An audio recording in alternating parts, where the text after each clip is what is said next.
This is just like the Arctic Circle, only it's Warwickshire and I'm in a large refrigerator.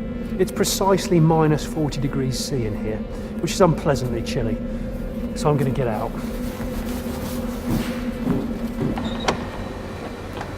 Oh, that's better. This is the home of Land Rover's engineering facility in Gaydon, and the cold weather test is just one of many. The reason I'm here is to find out more about these endurance tests and discover precisely what goes into ensuring the Range Rover Evoque enjoys a lifetime of reliability.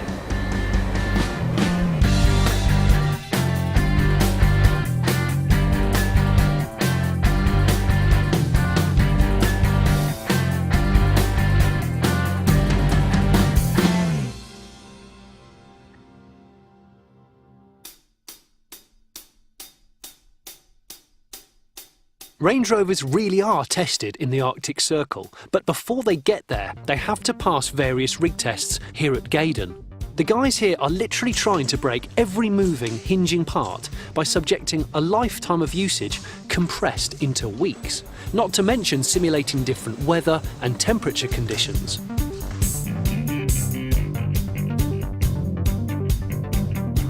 Imagine, if you will, taking a car like the Evoque to Death Valley in Arizona, which is pretty much the hottest place where they test cars, parking it and walking away for 21 days. Well, that is precisely what's going on in there. That is a man-made replica of Death Valley. This chamber can get up to 110 degrees C. That's 1050 watts of power. What that does is to heat the inside and the outside of the car up to the most extreme temperatures that it would ever experience. The idea being, is everything going to cope? Is the car going to expand and contract? Are the plastics going to melt? Are the panel gaps going to be the same? So it's basically accelerating the age of the car. From cold weather to hot weather, dry weather to wet weather, from occupancy safety to a simple repetitive petrol cap filler test, nothing is overlooked. And all of it is tested in a facility where all the data can be gathered and stored, all to ensure that this vehicle will be fault-free. Join me in part 2 and find out just why I'm getting so wet.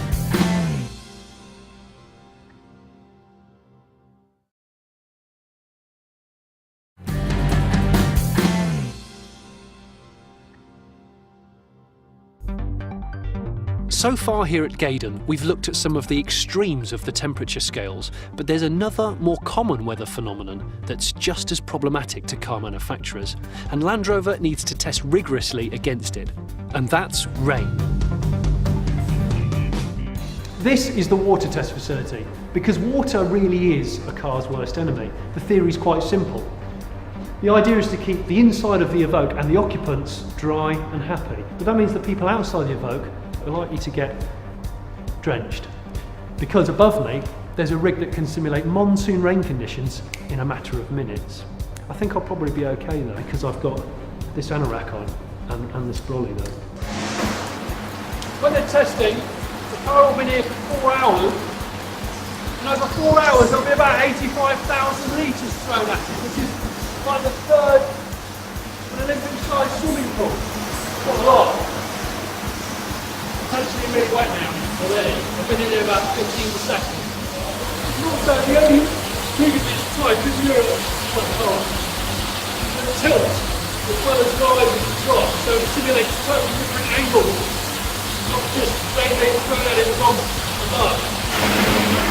Hopefully it's dry in there. Not out here.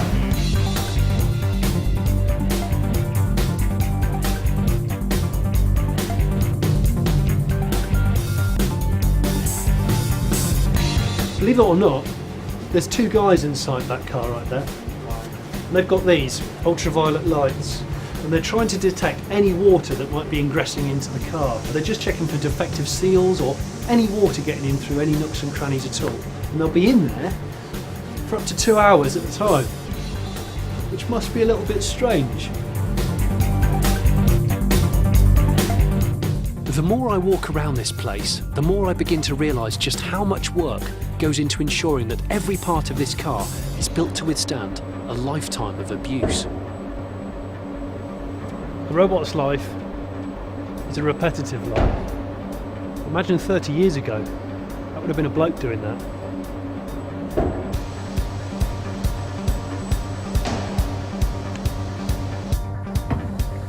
It's a relentless clutch and brake test. What attractive legs. This really is an incredible place. Every time I turn a corner, there's something new and interesting. A piece of amazing technology putting another amazing piece of technology through its paces. This is a window rig. The computer's going to make the window go up and down 26,000 times in about 8 weeks. I'm not going to be there for that long. Today has more than reinforced the importance of extensive testing.